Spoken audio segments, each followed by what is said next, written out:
Bismillahirrahmanirrahim. Assalamualaikum warahmatullahi wabarakatuh. Innal hamdalillah nahmaduhu wa nasta'inuhu wa nastaghfiruh wa na'udzu billahi min shururi anfusina wa min sayyiati a'malina. May yahdihillahu fala mudilla lahu wa may yudlil fala hadiya lahu. Asyhadu an la ilaha illallah wa asyhadu anna Muhammadan abduhu wa rasuluhu amma ba'd. Yang pertama-tama marilah kita panjatkan puji syukur kita atas kehadiran Allah Subhanahu wa taala yang mana telah begitu banyak nikmat yang telah Allah berikan kepada kita semua, yakni nikmat sehat, nikmat iman serta nikmat kita dapat berkumpul di tempat yang penuh mubarakah ini. Amin ya rabbal alamin. Salawat serta salam semoga tercurah limpahkan kepada baginda Nabi kita Nabi Muhammad sallallahu alaihi wasallam. Tata rupa yang saya hormati dan sama-sama kita muliakan Bapak owner kita, Bapak Haji Martin, semoga selalu dipanjangkan umurnya, disehatkan selalu badannya dan dimudahkan dalam segala urusannya. Amin ya rabbal alamin. Jangan lupa untuk teman-teman di showroom Syariah Mobilindo yang tidak bisa saya sebutkan satu persatu, namun tidak mengurangi rasa hormat dan ta'zim saya kepada beliau-beliau. Hadirin wal hadirat rahimakumullah. Pada siang hari ini sedikit melanjut mengenai materi yang kemarin tentang tanda-tanda kiamat. Ya, karena ini ledakan juga, belum ada persiapan, jadi kita ulas materi sebelumnya. Ya, sudah ditatarkan, sudah dijelaskan bahwa ketakutan, kecemasan Rasulullah Sallallahu Alaihi Wasallam ketika umatnya di akhir zaman menghadapi bertemu dengan sosok yang paling berbahaya, ya, yakni Dajjal. Ya, begitu khawatir Rasulullah kepada umatnya, bahkan Rasulullah menyampaikan bahwa setiap lelaki itu ketika datangnya Dajjal di kota-kota kalian itu harus bahasanya dibawa ke dalam rumah para wanita-wanita, karena golongan yang paling banyak nanti di akhir zaman menjadi pengikut Dajjal, yakni golongan, salah satunya golongan wanita. Ya, karena Dajjal ini sesosok yang bahasanya sungguh kuat sihirnya. Apa yang tidak bisa ia ciptakan, ya, menciptakan surga dan neraka, menciptakan replika surga dan neraka, menciptakan hujan, menciptakan perhiasan, memberi begitu banyak harta, menyebarkan fitnah di mana-mana. Ya, ini adalah salah satu contoh kiamat besar, kiamat kubro. Ada lagi kiamat sugro, kiamat kecil. Ya, kiamat kecil itu tanda-tandanya udah banyak. Sudah banyak. Apa salah satu tanda-tanda kiamat kecil? Banyaknya musolah, banyaknya masjid-masjid yang besar, megah, tapi hanya untuk dibangun.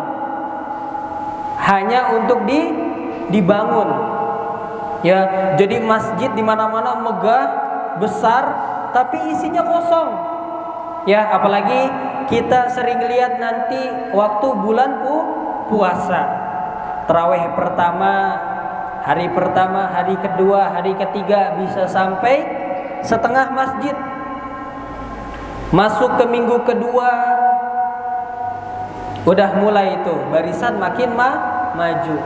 Masuk minggu ketiga nanya-nanya, imamnya siapa sekarang? Cepet nggak? Itu ya. Itu contoh-contoh kiamat sugro. Ada lagi, ada banyak. Ya. Apa salah satunya kiamat sugro? Yakni kaum-kaum pencinta sesama jenis. Itu di negara-negara di luar sana sudah dilegalkan, sudah bahasanya diizinkan, dikasih ruang. Ya, padahal kaum-kaum bahasanya LGBT suka sesama jenis. Tahu nggak LGBT yang kayak gimana? Tiang bendera sama tiang bendera. Ya, laki sama laki, jeruk makan jeruk, cewek sama cewek. Ya, padahal Allah telah menciptakan wanita dan laki-laki. Allah telah menciptakan yang namanya pagi, yang namanya malam. Allah telah menciptakan yang namanya matahari. Allah telah menciptakan yang namanya bulan. Ya, semuanya berpasangan. Ada panjang, ada pendek, ada besar, ada kecil, ada banyak, ada sedikit. Ya, kemudian ada laki-laki, ada perempuan. Tapi kaum-kaum ini di mana-mana sudah diberi ruang, diberi tempat. Ya, itu dia salah satu contoh kiamat sugro, kiamat kecil. Masih banyak tersebar fitnah di mana-mana. Ya. Kemudian kalau kita sebagai hambanya Allah Subhanahu wa taala, kita harus tahu kita diciptakan sebagai manusia. Coba kalian koreksi diri kalian sendiri. Kalian bisa berdiri di sini, kalian diciptakan hari ini, kalian bisa duduk di sini, itu untuk apa? Allah menciptakan kalian itu untuk apa? Tujuan kalian di akhir itu apa? Tujuan kalian itu kemana? Ya, semua yang hidup akan bertemu dengan kematian. Apapun itu, tidak ada yang kekal dan abadi. Ya, bahkan manusia paling sempurna akhlaknya, manusia paling dicintai oleh Allah Subhanahu wa taala, baginda Nabi Muhammad sallallahu alaihi wasallam pun bertemu dengan kematian. Ya, kita manusia biasa. Iman kita bukan iman yang bahasanya sudah level-level ulama, level-level yang syuhada yang sudah tinggi. Ya, sama saya juga. Semuanya ya, iman kita masih di bawah. Kita harus sadar. Kita harus koreksi diri kita, apa tujuan Allah menciptakan manusia? Apa tujuan Allah menciptakan kita? Kemana tempat berpulang kita nanti di akhirat? Apa yang kita bawa nanti? Amal ibadah, amal kebajikan, amal kebaikan. Itu adalah bekal kita nanti di akhirat. Makanya rukun iman ada yang namanya kita beriman kepada hari akhir. Itu pasti ada. Bagaimana penampakan, bagaimana rupanya hari akhir itu dalam Al-Quran telah dijelaskan. Ya, ketika hari akhir sudah datang, ketika hari akhir sudah tiba, itu gunung-gunung, kalian tahu gunung? Gunung. Kalau gunung-gunung berarti gunungnya ada berapa? Ada dua. Banyak, tapi bukan hanya dua. Banyak, ya. Jadi dalam Al-Quran gunung-gunung itu berterbangan bagaikan laron, bagaikan kapas. Saking hancurnya dunia ini, manusia bagaikan laron-laron yang berterbangan mencari arah. Ada yang jatuh, ada yang nyungsep, ada yang ketangkep. Iya, berterbangan bagaikan laron-laron. Ya, semua hancur, semua planet ini hancur. Ya, tidak ada yang tersisa kecuali Allah Subhanahu wa taala. Ketika itu manusia dihidupkan kembali. Dari mana? Dari tulang ekor.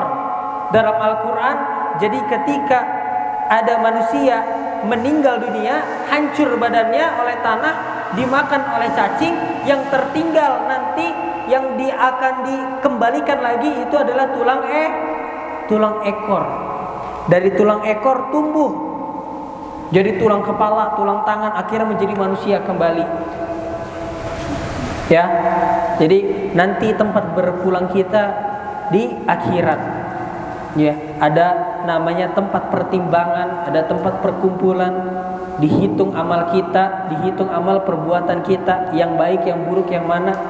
Makanya banyakin bekal kita untuk berpulang ke akhir hayat kita. Manusia itu meninggal sesuai kebiasaannya. Itu yang diajarkan, itu yang diterangkan oleh para sahabat. Ya, jadi ketika ada manusia tukang judi, manusia tukang gunjing orang, manusia tukang ngomongin orang, matinya gimana? Matinya diomongin sama orang. Matinya gimana? Matinya juga pas lagi ngomongin orang. Itu sudah dipaparkan oleh para ulama. Seorang manusia, seorang hamba Allah, ketika dia rajin mengaji, insya Allah akhir hayatnya sedang mengaji. Ya, yang suka menghina orang, nanti akhir hayatnya ketika di makamnya bukannya dipuji-puji, bukannya diingat-ingat yang namanya kebaikannya, tapi dihina-hina itu mayatnya, gitu. Ya, semua akan kembali ke diri kita kembali. Ya, karena itulah hukum karma.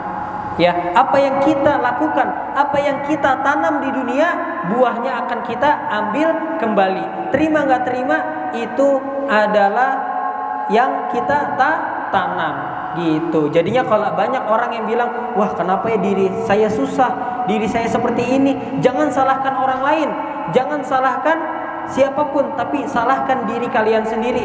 Kalian koreksi apakah diri saya sudah benar. Ya, kita masih sibuk ngoreksi diri orang lain. Wah dia mah kayak gini, wah dia mah sikapnya gini, jelek banget, suka gini-gini. Ngapain ngoreksi diri orang lain? Koreksi diri kita sendiri. Apakah diri kita sudah benar? Apakah sholat kita sudah benar? Apakah zakat kita sudah benar? Apakah puasa kita sudah baik? Apakah cara kita menghormati, menghargai, cinta kepada orang tua, cinta kepada Rasulullah sudah kita terapkan? Itu yang kita koreksi. Ya, namanya manusia, gitu ya, namanya manusia, namanya ya. Kalau kayak gitu tidak akan maju, ya. Maka manusia yang hidup pasti akan bertemu dengan kematian. Maka kita persiapkan bekal-bekal kita untuk bertemu dengan Allah Subhanahu wa taala. Mungkin sekian pada siang hari ini. Sebelum ditutup, ada yang ingin bertanya? Fitnah yang terbesar sama Dajjal itu seperti apa sih, Ustaz? Kira-kira fitnahnya seperti apa? Fitnah yang terbesar yang Dajjal lakukan, gitu. Kalau untuk fitnah ya, kalau fitnah itu makanya nanti kenapa Dajjal itu belum turun, karena kaum Yahudi di sana itu masih ada sebagian yang membela Palestina. Ya, jadi belum bersatu kaum Yahudi. Ketika kaum Yahudi sudah bersatu, maka turunlah Dajjal di tengah-tengah mereka. Itulah yang disebarkan oleh Dajjal. Jadi fitnah-fitnah yang disebarkan oleh Dajjal itu seperti bukan lagi bahasanya antar manusia, tapi antar negara. Ya, makanya ketika akhir hayat kata Rasulullah, namanya modern itu udah nggak ada. Manusia itu akan kembali ke zamannya, bahasanya zamannya ini berperang itu menggunakan pedang dan tombak. Itu akan terulang kembali kata Rasulullah. Jadi kemajuan zaman ini akan selesai ketika fitnahnya Dajjal itu turun. Jadi Dajjal itu menyebar fitnahnya bukan antar manusia, tapi sudah benar-benar dunia dia pegang. Gitu. Kalau buat fitnah seperti apanya belum tahu untuk kriteria seperti apa. Gitu. Ada lagi?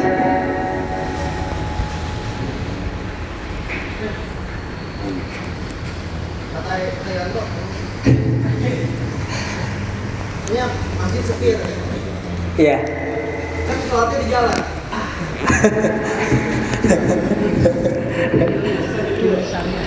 Iya.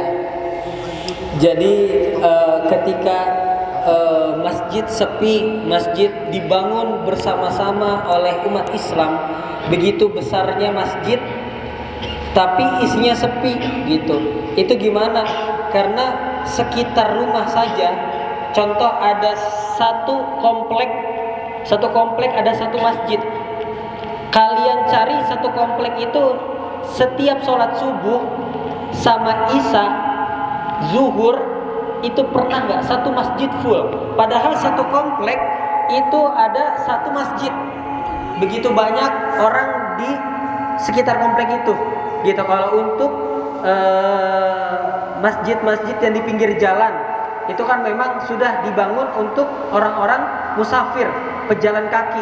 Tapi ini masjid-masjid yang berada di ruang lingkup kita. Nih, kayak contohnya ini musola. Terus padahal bisa full, tapi lebih mengutamakan sholatnya di belakang. Gitu.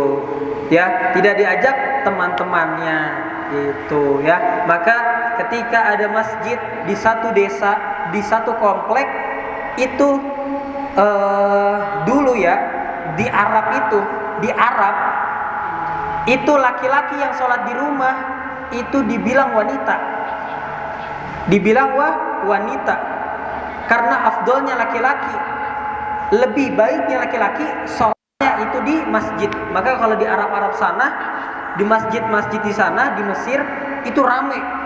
Laki-laki mau anak kecil, mau orang tua, mau apa, laki-laki wajib di masjid. Gitu. Jadi itulah ciri-ciri kiamat sugro, kiamat kecil. Kalau kita lihat di tempat-tempat, misalkan kalian punya masjid di samping rumah, kalian perhatikan subuh, zuhur, asar, maghrib, isya, paling banyak itu berapa baris? Padahal orangnya ada banyak di situ. Kalian bisa cek. Nah, itu yang namanya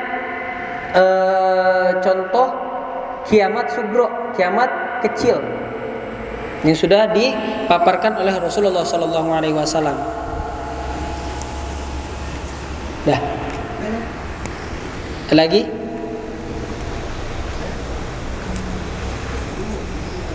Tidak ada? Oh, di chat aja Bang Jamin.